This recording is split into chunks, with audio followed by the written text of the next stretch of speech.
Satu kali sekelompok non-muslim datang kepada Rasulullah SAW. Waktunya malam, malam-malam mereka datang kepada Nabi SAW. Tolong pahami betul istilah ini ya. Ketika baca Al-Quran kita sudah paham insya Allah. Pertama, kalau orangnya non-muslim, langsung non-muslim dengan keyakinannya, maka istilahnya disebut oleh Al-Quran dengan kafir. Saya ulang, kafir. Jamaknya tambah un di ujungnya. Ya, kafirun atau kafirin. Jelas di sini? Jadi kalau disebut kafir itu pasti orangnya dan non-muslim dia, beda kepercayaan. Tapi kalau perilakunya menyimpang, mirip-mirip orang kafir, misal ada orang Islam tapi nggak mau sholat, ada yang begitu, misalnya bahkan dengar adzan dia marah-marah. Ya, apa ini suaranya kok kencang sekali? Bisa nggak dikecilin? Dia tetangga masjid gitu kan? Dan muslim juga agak aneh memang. Nah, ini perbuatan yang menyimpang. Maaf, kalau non muslim tidak sholat memang nggak yakin. Tapi kalau orang Islam ada yang tidak sholat aneh. Perbuatannya mirip-mirip orang-orang yang non muslim. Maka berubah kalimatnya dari kata kafir menjadi bentuk kata kerja, kafar. Kafar, jamaknya disebut dengan kafaru. Contoh kafar, Quran surah ke-14 ayat ke-7. Ada orang diberikan nikmat oleh Allah nggak mau zakat, disebut kafar. La in syakartum la azidannakum wa la in kafartum. Kafar di sini bukan kafir keluar dari Islam, tapi tidak menaati aturan dalam Islam, mirip-mirip perilakunya seperti orang kafir yang non muslim.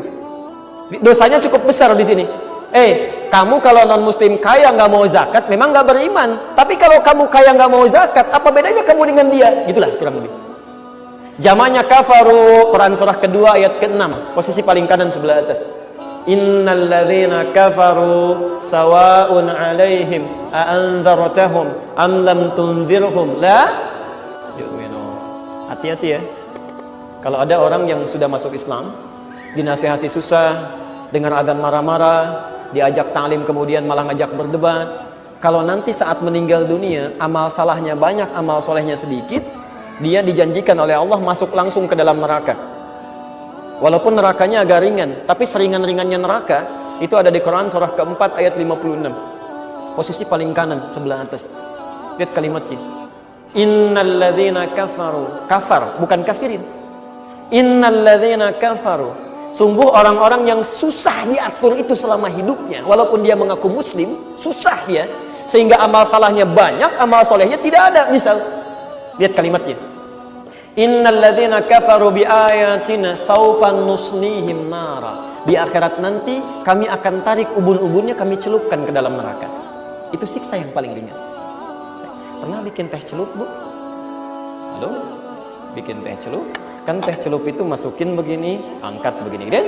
Masukin, angkat. Nah, itu nanti ada yang tugas malaikat neraka yang paling ringan, itu narik ubun-ubun orang kafir, dimasukkan ke dalam neraka, itu cuman kerjaannya celup, angkat. Kullama nadijat juluduhum, begitu dicelupkan habis semua tubuh dan kulitnya. Hancur. Kenapa disebutkan kulit? Karena itu indera perasa yang paling peka. Begitu diangkat lagi, sembuh lagi, baddalnahum juludan ghairaha. Jadi celup, hancur, angkat, sembuh lagi. Celup, hancur, angkat, sembuh lagi. Sekali celup kalau sehari aja, sehari di akhirat sama dengan berapa lama? Quran surah 32 ayat ke-5, posisi paling kanan di pertengahan. Fi yaumin kana miqdaruhu alfa sanatin mimma ta'uddun. Masuk sehari itu sama dengan 1000 tahun di dunia. Artinya kalau Anda masuk satu, jangan Anda lah ya. Kalau ada orang lain masuk 1 detik aja, 1 detik tak, itu kurang lebih 48 hari rasanya seperti di dunia. 48 hari. Masuk sedetik aja 48 hari. Nggak percaya silahkan aja nanti. Kalau sudah disampaikan jangan diikuti, itu kafar namanya. Tapi kalau yang kafir tadi itu spesial. Atau mohon maaf ya. Orang yang kafarnya sudah seperti kafir. Yang aneh gitu. Orang Islam dijelek-jelekin, masjid ditinggalkan, tiba-tiba masuk ke tempat agama orang lain menjelek-jelekan orang Islam lagi. Sholatnya berantakan, macam-macamnya tidak ada nilainya, dan menjadi celah bagi agamanya. Itu langsung diikutkan oleh Allah dengan siksa orang kafir seketika. Bukan di neraka paling ringan lagi. Itu nanti langsung masuk neraka tanpa hisab. Pernah dengar masuk surga tanpa hisab? Ada yang masuk neraka tanpa hisab. Itu ada di Quran surah 18 ayat ke-100 sampai 101. Posisi paling kiri sebelah atas di pertengahan. Awas, hati-hati. Wa aradna jahannama yawma idzin lil kafirina arda.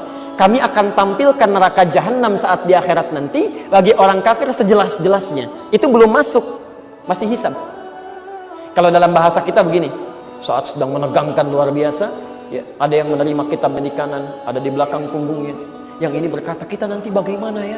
Kata Allah, kamu jangan banyak mikir ya, tempat kamu di neraka sini nih, nanti langsung ke situ aja. Dan ada yang ikut. Kalau orang kafir masuk ke situ, itu nggak aneh. Yang aneh ayat 101-nya. Alladzina kanat a'yunuhum fi ghita'in 'an dzikri wa kanu la yastati'una sam'a. Allahu akbar. Tapi ada orang yang ikut, orang-orang ini yang saat di dunia matanya nggak mau membuka tentang ayat-ayat kami. Ditunjukkan ayat Quran, malah membantah, cari tafsiran yang lainnya. Masya Allah, gitu kan? Diperdengarkan, malah marah-marah, melotot lagi, misal gitu kan? Jangan bayangkan yang aneh-aneh, awas, kita nggak bicara itu. Ya. Jadi susah orang ini dan nggak mau tobat, gitu kan? Kata Allah, kamu nyusul dia aja deh langsung. Nyusul aja langsung. Ya. Bahkan langsung disebut namanya munafik, bukan nama muslim lagi. Itu langsung disejajarkan. Bahkan yang paling menarik, ada orang yang dia duluan masuk dibanding orang kafir. Dia duluan itu. Itu di Quran surah keempat, An-Nisa ayat 140. Posisi paling kiri sebelah bawah di pojok. Hati-hati. وَقَدْ نَزَّلَ عَلَيْكُمْ فِي الْكِتَابِ أَنْ إِذَا سَمِعْتُمْ آيَاتِ اللَّهِ يُكْفَرُ بِهَا وَيُسْتَهْزَأُ بِهَا فَلَا تَقْعُدُوا مَعَهُمْ حَتَّى يَخُوضُوا فِي حَدِيثٍ غَيْرِهِ. Jika Anda mendengar orang-orang bicara mengingkari ayat-ayat saya, kata Allah, atau mengolok-ngolok isinya, tinggalkan mereka. Jangan sertai mereka.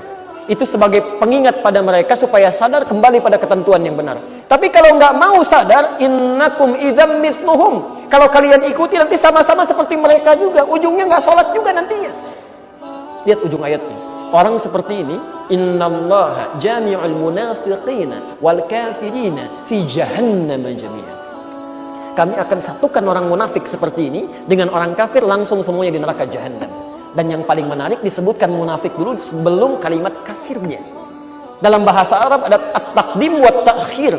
Yang didahulukan itu menunjukkan bahwa dia yang duluan masuk itu. Seakan-akan Allah ingin katakan, kalau orang kafir masuk ke situ wajar nggak beriman. Kamu sudah muslim munafik, duluan kamu masuk ke situ. Jelas di sini? Baik. Itu kafir itu orangnya. Tapi asal kata kafir ini, Pak, Bu, pelan-pelan ya. Itu non-muslim, dia nggak menyakiti orang Islam, bergaul bersama-sama, cuma suka ngajak-ngajak, suka ngajak-ngajak, kadang-kadang ayo ngasih keterangan, ngasih makanan, ngasih kedudukan. Nah, kisah pertamanya dimulailah di masa Nabi SAW. Datang utusan-utusan pada Nabi SAW, dia nggak menyakiti, bahkan menyampaikan pada Rasulullah SAW, Muhammad, kita memang beda, katanya. Kita memang beda. Jahiliyahnya orang dulu, sebodoh-bodohnya orang jahiliyah, masih mengakui kita beda. Agama kita berbeda, nggak ada agama yang sama.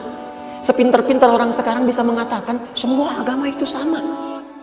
Masya Allah, menuju cuma pada Tuhan yang sama, cuma caranya beda-beda. Orang paling bodoh di zaman jahiliyah aja mengatakan semua agama itu berbeda. Ini orang pintar zaman sekarang sampai mengatakan semua agama itu sama. Anda ngapain sekolah tinggi-tinggi, ya Allah? S1, S2, S3 ke luar negeri lagi. Ya, S4 kerupuk 3, ada yang sampai kedinginan itu. Aneh-aneh, pulang-pulang, maaf bisa lebih bodoh pemikirannya dibanding orang jahiliyah. Ya, kejauhan gitu. Ini yang paling aneh. Nah, yang menarik kata orang-orang ini, Muhammad kita memang beda. Tapi perbedaan ini jangan sampai menjadikan kita berselisih, bahkan saling menyakiti. Proposalnya bagus, Pak. Kalimat-kalimatnya hebat. Dan itu hati-hati ya. Quran pun sudah memberikan antisipasi kepada kita.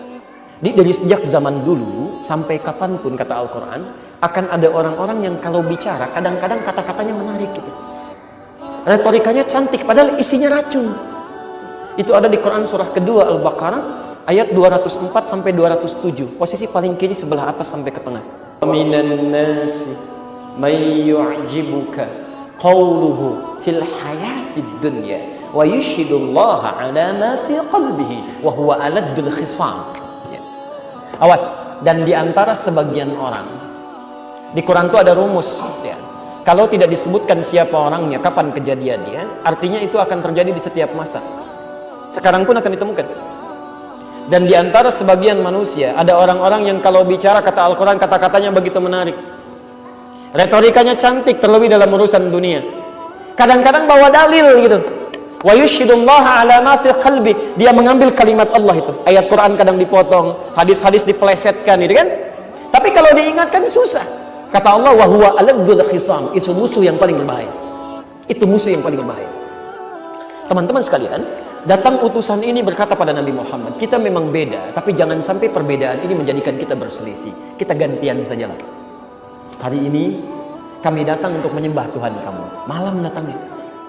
Nanti besok kamu bisa ikutan ke tempat kami. Bisa ikutan ke tempat kami. Tayyib. Masih ingat tadi? Kalau ada orang yang non-muslim, tidak menyakiti tapi suka ngajak-ngajak, bahasa Arabnya disebut apa? Kafir. Kalau banyakan, tambah di ujungnya, kafirun. Maka turun ayat, namanya langsung menyebut nama mereka. Surah Al-Kafirun. Turunlah ketentuan yang sangat indah. Perhatikan prinsip pertama ini yang kita garis bawahi. Qul, katakan Muhammad, Nabi saja yang dekat dengan Allah, terjamin surganya, diminta mempraktekkan. Maka bagaimana dengan kita yang bukan Nabi dan yang belum jelas surganya?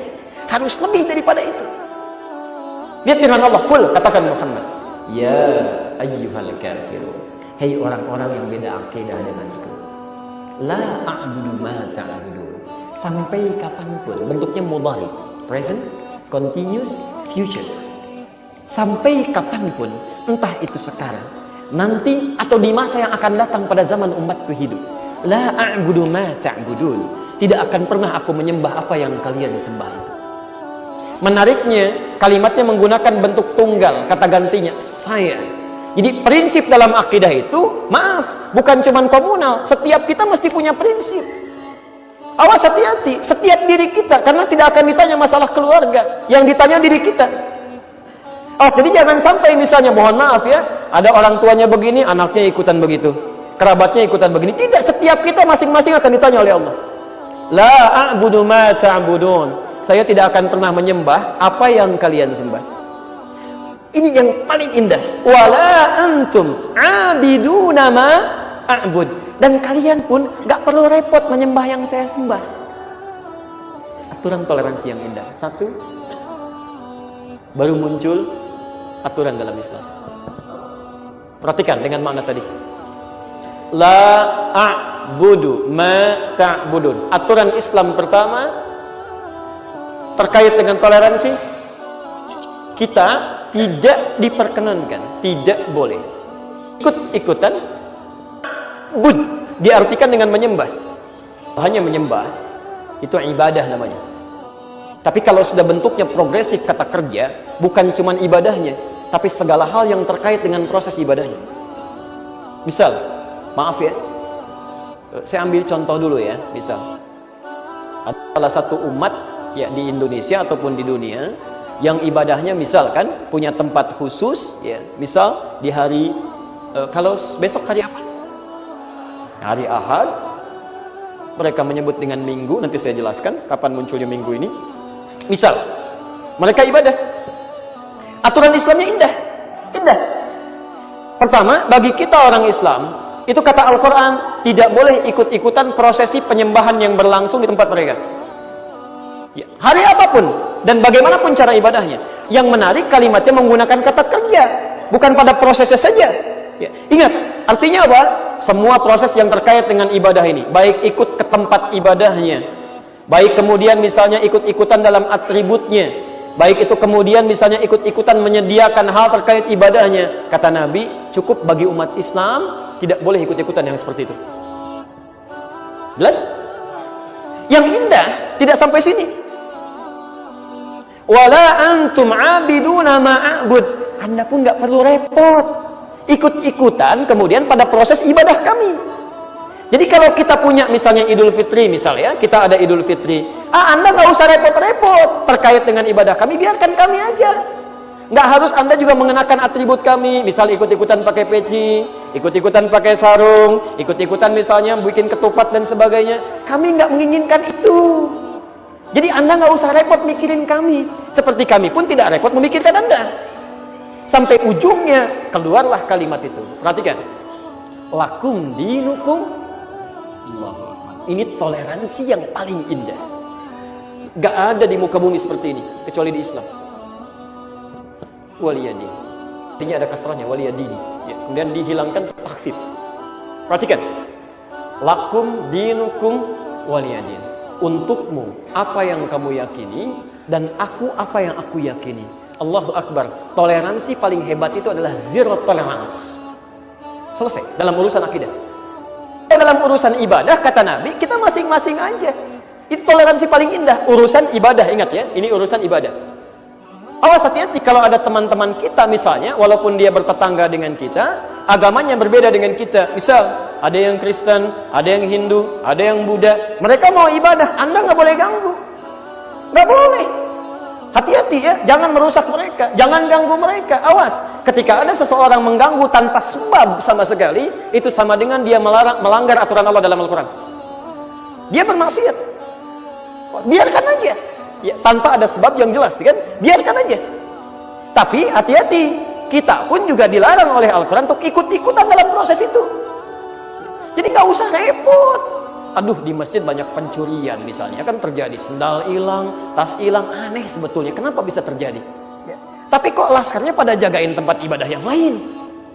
Masya Allah, tempat ibadah orang dijagain, masjid nggak mau turun. Kan agak aneh nih. Ngapain gitu kan? Karena itulah kemudian, pelan-pelan, saya teruskan dulu. Konsep ini menjadi konsep yang luar biasa dalam Islam.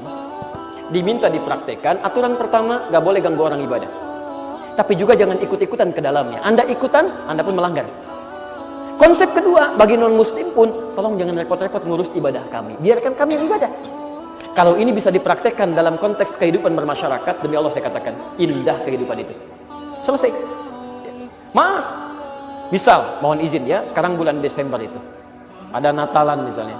Saya tuh suka bingung, kenapa di Indonesia itu masalah nggak pernah tuntas. Setiap datang mau 25 Desember, selalu orang bertanya, apa hukumnya mengucapkan selamat Natal? Memang dari kemarin nggak pernah selesai masalah ini. Harusnya sudah nggak usah banyak ditanyakan lagi gitu kan. Tiap waktu selalu muncul. Jadi kalau orang Kristen mau Natalan, silakan, itu kepercayaan Anda.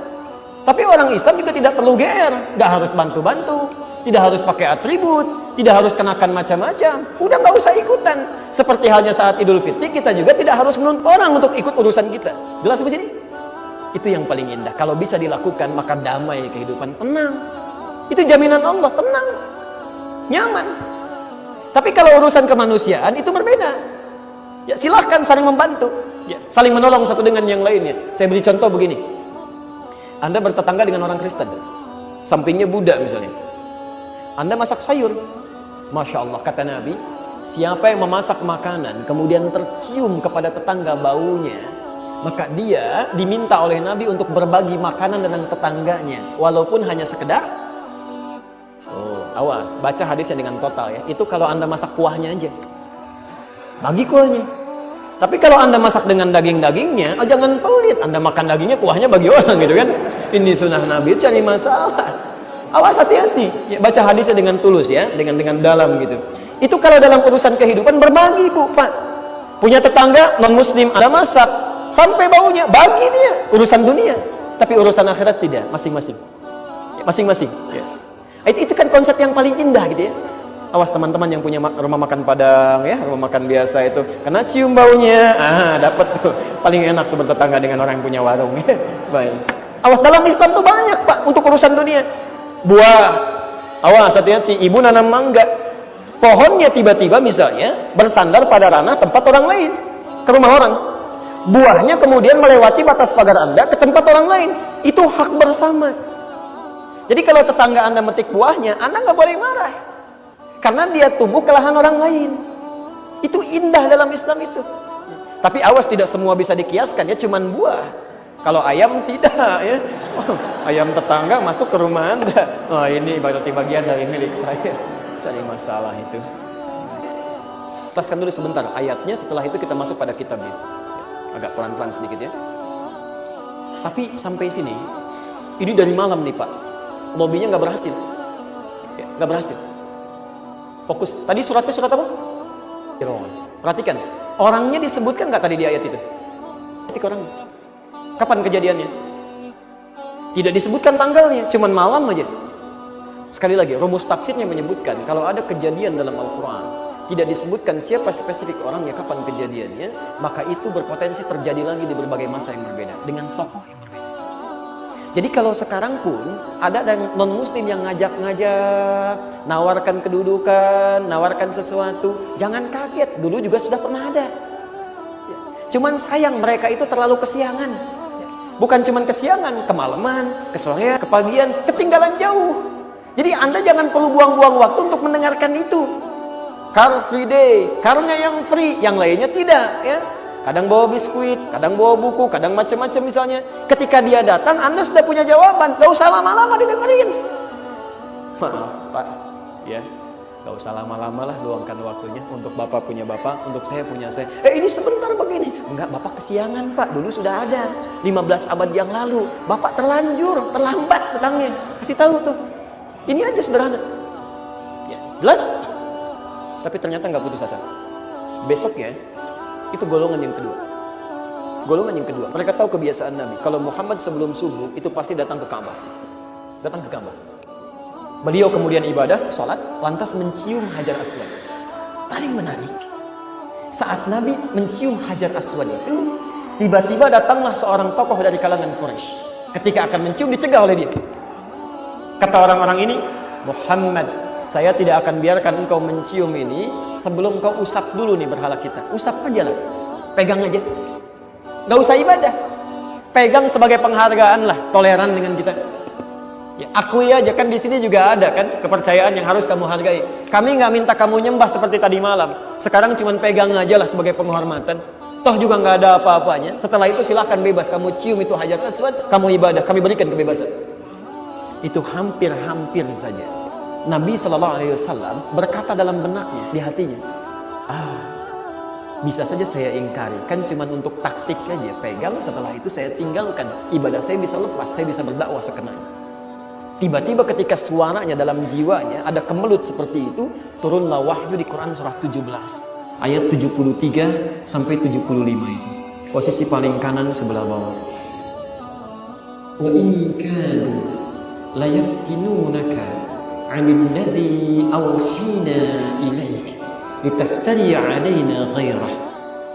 Allahu akbar. Idzan lattakhadhuka khalila. Hampir-hampir aja Muhammad, kamu terjebak dengan tipu daya mereka. Yaftinun itu keadaan yang membuat kita nggak sadar, Pak, Bu. Jadi ada situasi Nabi dibuat situasi sedemikian rupa sampai-sampai nggak sadar bahwa yang dilakukan itu memang salah. Salah, cuman megang aja, nggak nyembah kok. Hati-hati ya, hati-hati nih. Jadi kalau ada kata yaftinun, asalnya dari kata fitnah. Asal katanya bukan nuduh, bukan nuduh, tapi sesuatu yang sangat menarik. Asal katanya. Ini mana pertama? Yang sangat menarik perhatian, tanpa sadar kadang-kadang ingin kita ikuti. Fokus. Nah ini kata Al-Quran. Ini ada tawaran yang sangat menarik untukmu. La yaftinunaka, sampai-sampai kamu nggak sadar bahwa itu salah. Bukankah kalau Nabi memegang, itu artinya beliau mengakui ada sesuatu yang lain di luar Islam? Ada penghargaan terhadap ketentuan yang seharusnya dilarang oleh Al-Quran. Jelas di sini? Baik. Kalau Anda sudah mengatakan la ilaha illallah, tidak ada Tuhan selain Allah, jadi cuman Allah aja yang berhak disembah. Kalau Anda hargai lagi yang lain dalam konteks mengakuinya, berarti Anda keluar dari syahadat Anda di situ. Ada Tuhan lain yang saya akui selain Allah. Maka dari itulah turun ayat mengatakan jangan sampai terjadi. Kalau itu terjadi Muhammad, Masya Allah. Ayat selanjutnya 74. Walaula an thabbatnaka, kalaulah enggak kami kuatkan. Awas kunci. Kami kuatkan. Tatarkanu ilaihim, hampir-hampir kamu bisa mengerjakan itu. Awas, hati-hati. Kalau tidak kami kuatkan, tidak Allah kuatkan di sini. Menggunakan bentuk kami, nahnu, untuk ta'zimun nafsi. Kalau di Quran ada kalimat menggunakan kata nahnu, kami, itu berarti peristiwanya begitu dahsyat. Anda mesti hati-hati, dahsyat itu. Ya. Inna anzalnahu fi lailatul qadar. Al-qadar disebutkan dengan kata kami. Inna itu menunjukkan peristiwa itu begitu dahsyat, agung. Ada yang besar di situ. Sebaliknya peristiwa ini kalau terjadi, itu begitu dahsyat nantinya. Fatal konsekuensinya. Ya. Karena itu ayat 75-nya dikatakan dalam Al-Quran, la'adzaqnahu dhi'fal haya wa dhi'fal mamat. Kalau kejadian, kami gandakan siksa khusus untukmu di dunia, bahkan di alam kuburnya. Teman-teman sekalian, sekarang fokus ya. Pelan-pelan. Malam-malam berusaha, gagal. Pagi-pagi berusaha lagi, gagal. Tapi yang paling menarik, usaha pagi ini beda dengan usaha malam. Usaha paginya cuma meminta menghargai saja yang lain dengan menghormati atributnya, bahkan kemudian bisa memegangnya. Lihat, megang aja nggak boleh, apalagi mengenakannya. Megang aja nggak boleh, apalagi mengenakannya. Itu pasti ada beban dalam jiwanya. Nabi diperintahkan demikian. Apa yang terjadi kemudian? Jika kamu lakukan Muhammad, maka ini yang terjadi. Kami gandakan siksa berkali lipat. Tapi yang paling menarik bagi kita, ayat 74-nya. Walaula an thabbatnaka, kalaulah tidak kami kuatkan. Teman-teman sekalian, maaf ya, kita tidak bisa menghindari ada ajakan-ajakan di luar atau menghadirkan sikap toleransi dengan cara yang salah. Yuk kita hormati, kenakan saja, kan cuma setahun sekali untuk menghormati orang lain, kepercayaan yang lain. Bukankah kita beragam, Bhinneka Tunggal Ika? Benar pernyataan Anda, tapi dalam konsep Islam ada sesuatu yang lebih hebat dibandingkan dengan itu. Fokus. Kalau ada yang kemudian seperti itu, maka bahasa Al-Quran, sabbatnaka, kami kuatkan. Orang-orang yang hubungannya dengan Allah kuat, itu seketika dalam jiwanya pasti akan punya rem itu. Punya rem. Tapi kalau orang tidak membangun hubungan dengan Allah dengan kuat, seperti Nabi membangunnya, maka di sini mudah rapuh. Ini yang harus ada garis bawahi. Tolong garis bawahi. Bahasa Al-Quran, kalau tidak kami kuatkan jiwamu itu, Nabi bisa jatuh itu dalam konteks seperti itu. Tapi karena beliau dijaga membangun hubungan dengan Allah dengan kuat, hatinya langsung melarang, jangan lakukan. Artinya apa? Ini ukuran tingkat keimanan kita. Kalau ada orang-orang yang mudah begitu saja kemudian pakai, kenakan, ambil, masuk, jaga, itu menandakan hubungannya dengan Allah tidak kuat. Ada yang salah di situ. Tapi kalau jiwa Anda langsung mengatakan, ini enggak benar, kita cari jalan keluar yang terbaik saja. Saya hormati Anda, tapi tidak harus mengenakan atribut Anda ya, kita berteman sama-sama dalam urusan dunia. Itu menandakan imannya bagus. Nah, dan mohon izin ya, mohon maaf. Ternyata ukuran iman ini beda dengan ukuran ilmu. Bahasa Al-Quran ini ya, ingat ini bahasa Al-Quran. Quran surah ke-35, ayat 28 sampai 29. Posisi paling kanan sebelah bawah. Ulama? Halo? Ulama? Siapa itu ulama? Banyak. Ulama itu ternyata disebut oleh Quran bukan orang pintar. Bukan orang yang hafal Quran dengan berbagai nomor ayatnya, hadis dengan tempatnya dan sebagainya. Bukan. Perhatikan kalimat Qurannya. Fokus ya. Innama yakhshallaha min ibadihi al-ulama. Kata Allah yang disebut ulama itu ukuran pertamanya yang paling takut kepada Allah. Kalimatnya pakai khasyah. Khasyah itu ketakutan yang sangat dalam. Di ulama itu kalau bicara, takut kata-katanya tidak sesuai dengan ketentuan Allah. Kalau dia memberikan fatwa, takut fatwanya berbeda dengan ridha Allah Subhanahu wa ta'ala. Kalau dia memandang, takut pandangannya salah, tidak Allah sukai. Khasyah ukurannya. Dia punya hubungan yang kuat dengan Allah. Jadi kalau ada orang mengenakan jubah ulama lantas mengatakan ini boleh, itu boleh, mencela sana sini dan sebagainya, misal, maka ada yang salah dalam dirinya. Itu bukan ulama. Itu bukan ulama. Di sekalipun nanti ada yang memberikan fatwa misalnya, maaf, ini boleh begini, ini boleh begitu, nggak apa-apa, ini kan cuma urusan kita aja. Kalau kita yakin itu salah, nggak ada masalah. Maaf, itu bukan ulama. Ini bahasa Quran, bukan bahasa kami. Saya tegas dalam urusan ini. Anda ada perbedaan, silahkan datang, kita diskusi dengan dalil. Tidak ada yang disebut ulama dalam Islam yang kemudian tidak membangun hubungan rasa takut dengan Allah. Kalau ada orang sembarangan mengeluarkan fatwa termasuk di Indonesia, dia katakan misalnya berbeda dengan isi Al-Quran dan isi tuntunan Nabi SAW, tidak ada rasa takut dalam jiwanya, dia bukan ulama dan tidak layak jadi rujukan. Tidak layak jadi rujukan. Jelas sampai sini? Sekarang kita ambil contoh. Ya, pada masa di awal-awal di Nusantara sampai dengan kekinian, bagaimana ulama kita bersikap dengan contoh-contoh seperti ini dan hidupnya tenang. Saya mau tanya sebentar.